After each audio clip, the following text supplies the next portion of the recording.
নমস্কার বন্ধুরা, আপনারা দেখছেন পারফেক্ট পলিটিক্স, সাদা বাংলায় রাজনীতির কথা। বন্ধুরা, আজকে একটু গ্যাসের কথা বলা যাক, কেননা গ্যাসটা তো এই মুহূর্তে মানুষের খুব কঠিন ব্যাপার হয়ে দাঁড়িয়েছে। আর যেহেতু সামনে একটা সুযোগ চলে এসছে, তো সেই সুযোগটা এখন মমতা বন্দ্যোপাধ্যায় নিতে শুরু করেছেন।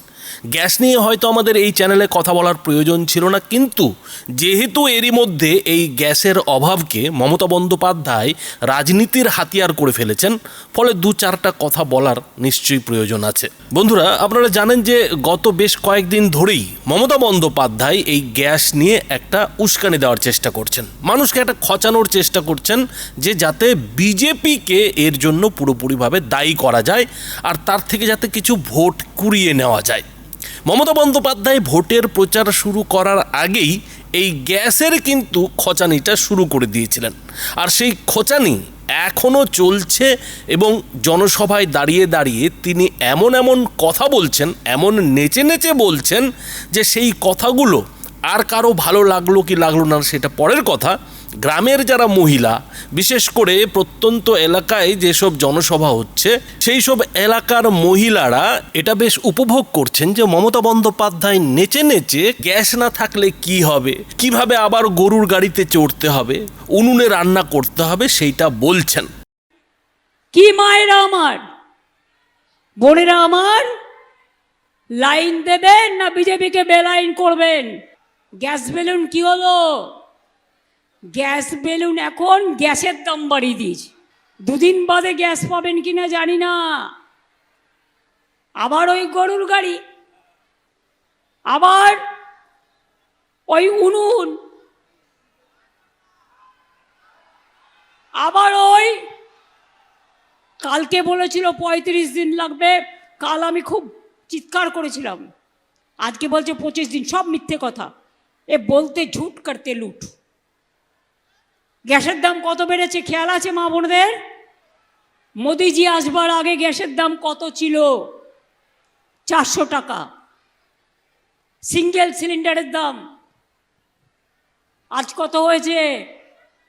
গ্যাস বেলুনের দয়ায় 1100 টাকা মাত্র, আর বড় গ্যাস ওটা 2100। একটা লোককে যদি, একটা মহিলাকে তার রান্নাঘরের জন্য 25 দিন অপেক্ষা করতে হয়, তাহলে রান্না করবে কি করে সে? আমার মাথা খাবে না বিজেপির মাথা খাবে? কি দিয়ে রান্না করবে? ছেলে মেয়েদের কি খাওয়াবে? এবং আজকে সকালে তো তিনি আরও একটু এগিয়ে গিয়ে কথা বললেন যে পশ্চিমবঙ্গে হলদিয়াতে যে গ্যাস উৎপাদন হয়, সেই গ্যাস যাতে পশ্চিমবঙ্গের বাইরে না যায় সেটা প্রধানমন্ত্রী নরেন্দ্র মোদীকে নিশ্চিত করতে হবে। আর তার ভাইপো মানে অভিষেক বন্দ্যোপাধ্যায়, তিনি তো আরও এক কাঠি ওপরে থাকেন। তিনি আবার এরই মধ্যে নরেন্দ্র মোদী সরকারকে মানে বিজেপিকে এটা চ্যালেঞ্জে ছুড়ে দিয়ে বসে আছেন যে নরেন্দ্র মোদী যদি নাকি তাকে এটা কথা দেয় যে গ্যাসের দাম, তেলের দাম বাড়বে না, তাহলে নাকি তিনি প্রার্থী প্রত্যাহার করে নেবেন। আর তার ঠিক পরের দিনই যেটা দেখা গেল যে কেন্দ্রের তরফে তেলের দামে 10 টাকা শুল্ক কম করে দেওয়া হলো। ব্যাস, আর যায় কোথায়? মমতা বন্দ্যোপাধ্যায়কে যখন এই 10 টাকা শুল্ক প্রত্যাহারের কথা বলা হলো, তখন যেটা দেখা গেল যে মমতা বন্দ্যোপাধ্যায় আর তার জবাব দিতে পারলেন না, কথা ঘুরিয়ে অন্যদিকে নিয়ে চলে গেলেন। আর অন্যদিকে নিয়ে গিয়ে ঠিক কি বললেন বন্ধুরা, ছোট্ট করে দেখুন।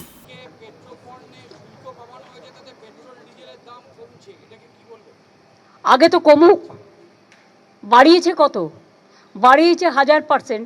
আগেই সে শাড়ির দোকানে গিয়ে মানে শাড়িটার কত দাম?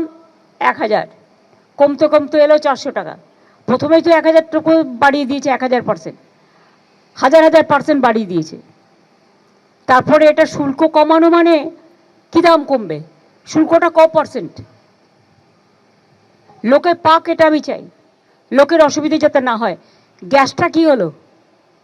25 দিন আগে লোকের রান্নাঘরটায় আগে তো রান্না করবে, খাবে। পেট্রোল তো অ্যাভেলেবেল আছে আমাদের এখানে, আর গ্যাসও অ্যাভেলেবেল আছে। আমি চাই না আমাদের এখানে হলদিয়াতে যে গ্যাস প্রোডাকশন হয়, সব পুলিশ অফিসারদের চেঞ্জ করে দিয়ে, ডিএমদের চেঞ্জ করে দিয়ে, বাংলায় যে গ্যাস প্রোডাকশন হয় সেই সিলিন্ডার যেন বাইরে না যায়। আর দ্বিতীয় কথা হচ্ছে আমার, এই যে 10 লক্ষ লোক বাইরে থেকে ইলেকশনের সময় ডিউটি করতে আসবে, হাজার হাজার লোক, তাদের গ্যাস দিতে গিয়ে বাংলার লোকের যেন গ্যাসের প্রবলেম না হয়। কেরোসিনটা আমরা বাড়িয়েছি কিছুটা, এবং এই কেরোসিনটা রেশনের মাধ্যমে মানুষ পাবে, তাতে যারা স্টোভে রান্না করে কিছুটা সুযোগ হবে, কিন্তু আজকাল বেশিরভাগ মানুষই গ্যাসে গেছে। তো বন্ধুরা, বুঝতেই পারছেন যে মমতা বন্দ্যোপাধ্যায় এই গ্যাস নিয়ে একটা খেলা খেলতে চাইছেন। তিনি চাইছেন যে এই যে গ্যাসের সংকট, গ্যাসের অভাব, সেটার জন্য যাতে পুরোপুরিভাবে বিজেপিকে দায়ী করা যায়, পুরোপুরিভাবে বিজেপির ঘাড়ে পুরো ব্যাপারটা ফেলে দিয়ে যাতে ভোটটা কুড়োনো যায়। এখন মমতা বন্দ্যোপাধ্যায়ের সবথেকে বড় যেটা গুণ হলো যে তিনি নির্দ্বিধায় উল্টোপাল্টা কথা বলতে পারেন, নির্দ্বিধায় তিনি ভুলভাল বকতে পারেন, এবং সেই সব ভুলভাল কথা বলতে গিয়ে তার এতটুকুও গলা কাঁপে না। ফলে কোনটা সত্যি আর কোনটা মিথ্যা সেটা কিন্তু অত সহজে বোঝা যায় না। কিন্তু তার মধ্যেও তিনি এমন এমন কথা বলে ফেলেন যে কথাগুলো নিয়ে আমাদের সমালোচনা করা ছাড়া আর কোনো উপায় থাকে না। আজকেই মমতা বন্দ্যোপাধ্যায় কি বললেন যে পশ্চিমবঙ্গের হলদিয়াতে যে গ্যাস উৎপাদন হচ্ছে সেই গ্যাস যাতে পশ্চিমবঙ্গের বাইরে না যায় সেটা নাকি সুনিশ্চিত করতে হবে, মানে পশ্চিমবঙ্গের গ্যাস অন্য কাউকে দেওয়া যাবে না। এখন এই যে মমতা বন্দ্যোপাধ্যায়ের দাবি, এই দাবি কি আদৌ যুক্তিসঙ্গত বলে মনে হচ্ছে? মমতা বন্দ্যোপাধ্যায় দেশের প্রধানমন্ত্রী হওয়ার স্বপ্ন দেখেন, অথচ তার ভাবনাগুলো এত ছোট, এত নিম্ন স্তরের যে সেই জন্যই কিন্তু মাঝে মাঝে তাকে এই খোঁচাটাও খেতে হয় যে আদৌ তার মুখ্যমন্ত্রী হওয়ার যোগ্যতা আছে কি না। মুখ্যমন্ত্রী হয়ে তিনি কি করছেন সেটা তো দেখা যাচ্ছে, কিন্তু সেই যোগ্যতাও যে নেই সেটা তার কথাতেও মাঝে মাঝে প্রমাণ হয়ে যায়। আজকে যদি আমাদের রাজ্যে যে গ্যাসটা উৎপাদন হয় সেই গ্যাসটা যদি আমরা পশ্চিমবঙ্গের বাইরে না পাঠাই, কথার কথা তর্কের খাতিরে যদি ধরে নেওয়া যায় যে পশ্চিমবঙ্গের গ্যাস বাইরে যাবে না, তাহলে তেল আসবে কি করে? মানে তেল নেব, গ্যাস দেব না, এটাই কি মুখ্যমন্ত্রী মমতা বন্দ্যোপাধ্যায় বলতে চাইছেন? আর দ্বিতীয় যেটা কথা, যে মমতা বন্দ্যোপাধ্যায়ের এই যে মানসিকতা, এই মানসিকতার মধ্যে এটা কি ফুটে উঠছে না যে তিনি পশ্চিমবঙ্গকে একটা আলাদা দেশ বলে মনে করছেন, আলাদা দেশ বলে ভাবছেন, কিংবা আলাদা দেশ করার একটা স্বপ্ন মনে মনে দেখছেন? সারা দেশ একটা সংকটের মধ্যে পড়েছে, সে বিষয়ে কোনো সন্দেহ নেই। আর সেই সংকট তৈরি হয়েছে ইসরায়েল ইরানের যুদ্ধ, আমেরিকার যুদ্ধের কারণে, হরমুজ প্রণালী বন্ধ হয়ে যাওয়ার কারণে। এখন এই হরমুজ প্রণালী দিয়েই কিন্তু ভারতের বেশিরভাগ তেল এবং গ্যাসটা আসে। এমনিতেই ভারতকে সারা বিশ্ব থেকে 60% গ্যাস আমদানি করতে হয়, এবং এই যে 60% গ্যাস, এই 60% গ্যাসের 90%টাই আসে হরমুজ প্রণালী থেকে। এখন কথা হচ্ছে যে 40% গ্যাস আমাদের দেশে উৎপাদন হয়, তার মধ্যে পশ্চিমবঙ্গের হলদিয়াও রয়েছে। যেহেতু এরই মধ্যে হরমুজ প্রণালী থেকে প্রায় 50% গ্যাসের জাহাজ আসা কমে গেছে, ফলে স্বাভাবিকভাবেই দেশের মধ্যে গ্যাসের একটা খামতি দেখা দিয়েছে। এই অবস্থায় কেন্দ্রের নরেন্দ্র মোদী সরকার দেশের যারা গ্যাস উৎপাদনকারী তাদের 40% গ্যাসের উৎপাদন বাড়াতে বলেছে, এবং সেই সঙ্গে গ্যাসের উপর বেশ কিছু বিধিনিষেধ আরোপ করেছে যে 25 দিন কিংবা 35 দিন পরে সিলিন্ডার বুক করা যাবে। এ বিষয়ে কোনো সন্দেহ নেই যে এর ফলে মানুষ অনেক সমস্যায় পড়েছেন, কিন্তু তার থেকেও বেশি সমস্যায় পড়েছেন সেই সব ছোট ছোট যারা ব্যবসায়ী, যারা কিনা ছোটোখাটো চায়ের দোকান চালাতেন, চপের দোকান চালাতেন, তারা সব থেকে বেশি সমস্যায় পড়েছেন। কেননা তাদের পক্ষে কমার্শিয়াল গ্যাস কিনে দোকান চালানো, ব্যবসা চালানো সম্ভব নয়। তারা বাড়ির গ্যাসকেই সেই দোকানের কাজে ব্যবহার করতেন, দোকান চালাতেন কিংবা ব্যবসা চালাতেন। ফলে সেই সব মানুষদেরই সব থেকে বেশি করে সমস্যার মুখে পড়তে হয়েছে, কেননা তাদের রুজি রোজগারও বন্ধ হয়ে গেছে। আর বন্ধুরা, আপনারা জানেন যে পশ্চিমবঙ্গে তো আমাদের চপ শিল্প রয়েছে। ফলে এই যে চপ শিল্পটা বন্ধ হয়ে যাওয়া গ্যাসের অভাবের কারণে, ফলে মুখ্যমন্ত্রীর তো একটা মাথায় হাত পড়েছে, কেননা হাজার হোক তার উদ্বোধন করা শিল্পের এখন দুর্দশা চলছে গ্যাসের অভাবে। অন্যদিকে মানুষ যখন দেখতে পাচ্ছে যে পাড়ার রেস্তোরাঁটা বন্ধ রয়েছে গ্যাসের অভাবে, রুটির দোকানটা বন্ধ রয়েছে গ্যাসের অভাবে, ফলে সাধারণ মানুষের মনেও এই প্রশ্নটা বারবার উঠছে যে আদৌ 1 মাস পরে কিংবা পরের বুকিংয়ে গ্যাসটা পাওয়া যাবে তো, গ্যাস বাড়িতে আসবে তো। আর ঠিক এই জায়গাটাতেই মমতা বন্দ্যোপাধ্যায় সুযোগটা নিচ্ছেন যে এই সব মানুষদের তিনি এটা বোঝানোর চেষ্টা করছেন যে বিজেপি সরকার কতটা খারাপ, নরেন্দ্র মোদীর সরকার কতটা খারাপ। এবং তিনি তো এটাও দাবি করছেন যে নরেন্দ্র মোদী নাকি পুরো দেশকে বেচে দিয়েছেন।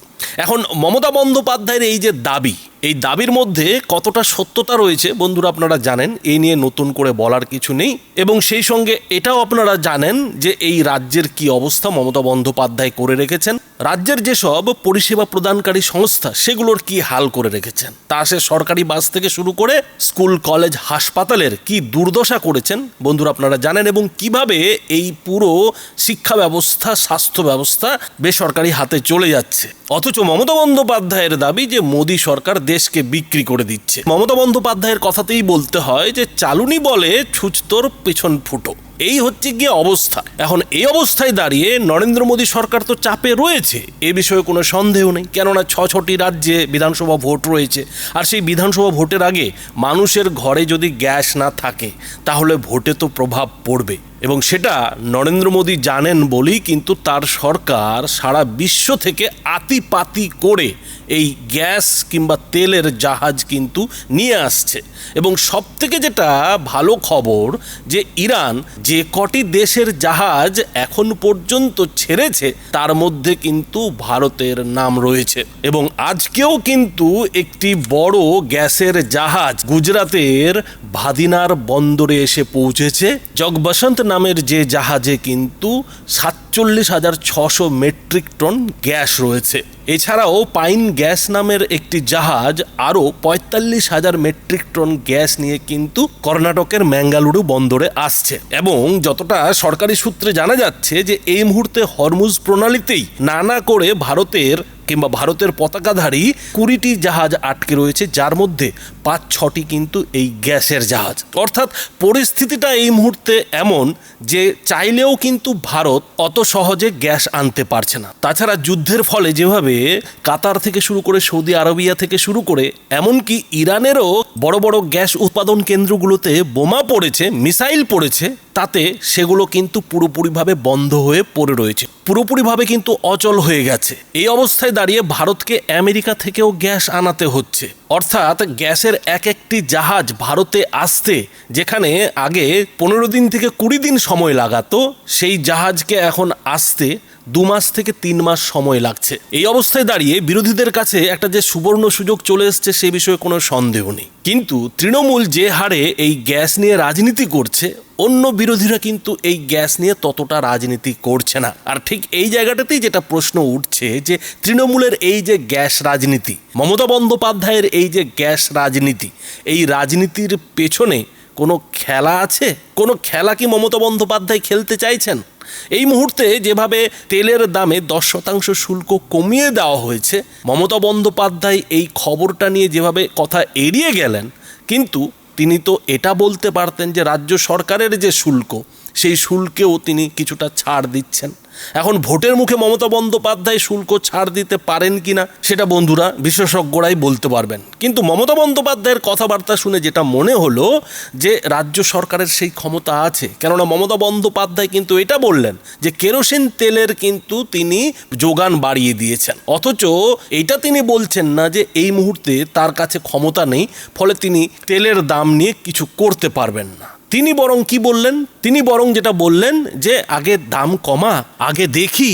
তার মানে মমতা বন্দ্যোপাধ্যায় এদিন মোদির যে 10% শুল্ক কম করে দেওয়া, তাতে বেশ কিছুটা প্যাচে পড়েছেন।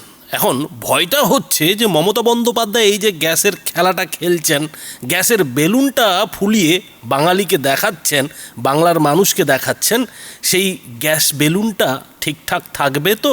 গ্যাস বেলুনটা আবার কদিন পরে মোদি ফুটো করে দেবে না তো? কেননা একের পর এক জাহাজ কিন্তু রান্নার গ্যাস নিয়ে ভারতে ঢোকার অপেক্ষায় আছে।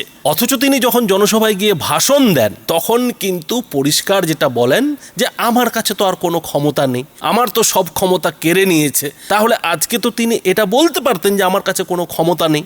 অর্থাৎ মমতা বন্দ্যোপাধ্যায় গ্যাস কিংবা তেলের দাম নিয়ে যে একটা খেলা এই বিধানসভা ভোটের আগে খেলতে চাইছে সেটা কিন্তু পরিষ্কার বোঝা যাচ্ছে। আর সেটা তিনি এই কারণেই খেলতে চাইছেন কেননা তিনি বুঝে গেছেন যে এসআইআর এর খেলা শেষ হয়ে গেছে, উন্নয়নের খেলা কিন্তু শেষ হয়ে গেছে। তা তিনি যতই এ নিয়ে লাফালাফি করুন না কেন, যতই তিনি গলাবাজি করুন না কেন, মমতা বন্দ্যোপাধ্যায়ের সামনে এই মুহূর্তে সবথেকে বড় খেলা হলো পাইয়ে দেওয়ার খেলা। তিনি কি কি পাইয়ে দিয়েছেন, তার সরকার থাকলে কি কি পাইয়ে দেওয়া হবে সেই সব যেমন তিনি বলছেন, তার পাশাপাশি তিনি তার সরকার না থাকলে, তৃণমূল না থাকলে বাঙালিরা যে না খেয়ে মরবে, কিভাবে লক্ষ্মীর ভাণ্ডার বন্ধ হয়ে যাবে, কিভাবে যুবশ্রী প্রকল্প বন্ধ হয়ে যাবে, সবুজ সাথী বন্ধ হয়ে যাবে, এই সব ভয় দেখানোর চেষ্টা করছেন, এই সব কিন্তু আতঙ্ক মানুষের মনে ঢোকানোর চেষ্টা করছেন। আর তার পাশাপাশি তিনি একই খেলা এই গ্যাস নিয়েও খেলছেন, তেল নিয়েও খেলছেন, যে এরপরে কিন্তু গ্যাস বন্ধ হয়ে যাবে, উনুনে রান্না করতে হবে, গরুর গাড়ি চড়তে হবে। কিন্তু প্রশ্ন যেটা হচ্ছে যে এই গ্যাসের আতঙ্ক মানুষের মনে ঢোকাতে তিনি ডিলারদের দিয়ে অন্য কোনো খেলা খেলছেন না তো? তলে তলে আবার গ্যাস ডিলারদের সঙ্গে অন্য ধরনের কথা বলছেন না তো? বন্ধুরা, এই প্রশ্নটা কিন্তু উঠছে। তো বন্ধুরা, এই বিষয়ে আপনাদের কি মতামত? আপনাদের মতামত অবশ্যই এই ভিডিওটির নিচে কমেন্ট বক্সে লিখে জানাবেন। ধন্যবাদ।